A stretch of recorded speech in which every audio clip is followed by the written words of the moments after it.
একজন নিকটস্থ ব্যক্তি শেখ ইবনে উসাইমিন বিন বাজ রহমাল্লাহ এর নির্বাচন বিষয়ক ফতোয়াটা বুঝতে চেয়েছে, কারণ এটাকে গণতান্ত্রিক নির্বাচনের সাথে মিলিয়ে নেয়। আপনি যদি এটি ভয় দিয়ে বুঝিয়ে দিতেন খুব ভালো হতো। ওটা তুমি আমার পাঠাইছিলে একবার, আমি ইচ্ছা করে দিইনি। কারণ ঘটনাটা হচ্ছে, এটা তো জানা কথা যে নির্বাচিত হওয়া এক কথা, আর গণতান্ত্রিক নির্বাচন আরেক কথা।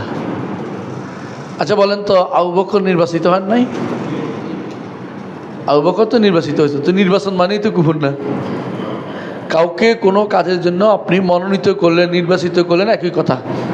সবাই মিলে 10 জনের ভোট দিয়ে ওনারা সভাপতি বানাই দিল, দিদার ভাই রাগ করে গেল, কথার কথা বলতেছি আর কি। তো এখন এটার অর্থ এইটার অর্থ কি?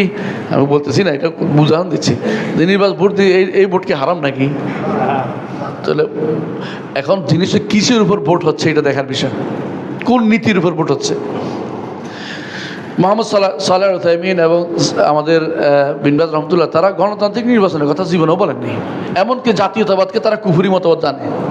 সেখানে আপনি ওইটার সাথে লাগিয়ে দিয়ে তো ভুল করতেছে এরা মানুষগুলো, কথা বুঝাতে পারছি তো। কোনোভাবেই এই জাতীয় যারা গণতন্ত্র প্রতিষ্ঠার জন্য আপনাদের কাছে আসে, সমুন্নত রাখার জন্য, বা গণতন্ত্র উন্নত রাখবে, গণতন্ত্র লেজ লম্বা বাইটে আছে এটা উঁচু করে দিবে, হ্যাঁ, গণতন্ত্র কাফিরদেরকে একেবারে পরিপূর্ণ অনুসরণ করে যেতে হবে, এই চিন্তায় যারা বিভোর আছেন তাদেরকে ভোট দিবেন না।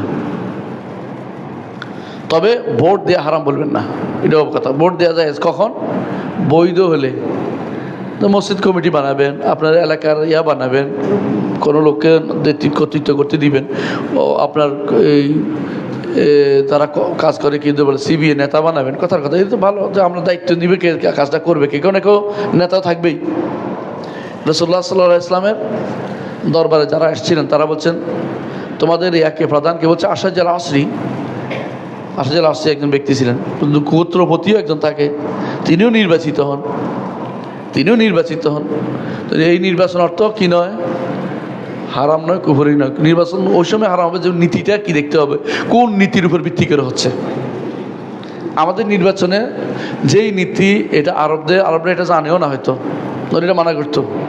আমাদের নির্বাচন হচ্ছে একেবারে যেটা সহজ জিনিসটা হচ্ছে, এমন সব যাদেরকে ভোটার বানানো হয়েছে যে ভোটার হওয়ার উপযুক্ত না, আহলুল হাল ওয়াল আকদ না তারা, বুঝছেন তো।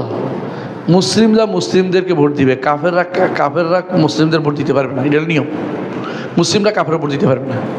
তো কাফেরদের প্রতিনিধিত্ব আলাদাভাবে নেওয়া হবে তাদের বক্তব্য শোনার জন্য, নিম্নকক্ষে উচ্চকক্ষে তাদের কোনো প্রতিনিধিত্ব থাকতে পারবে না। ইসলামের বিধিগুলো অনেক সুন্দর, এগুলি না বুঝে আপনার মন মতো ইউরোপিয়ানদের সোজা দেওয়া জিনিস পাইছেন, কুফুরি কাফারি সব চালাই দিচ্ছেন, এটা হারাম। এগুলি তো ঈমান নষ্ট করবে। বুঝে আসছে? জি।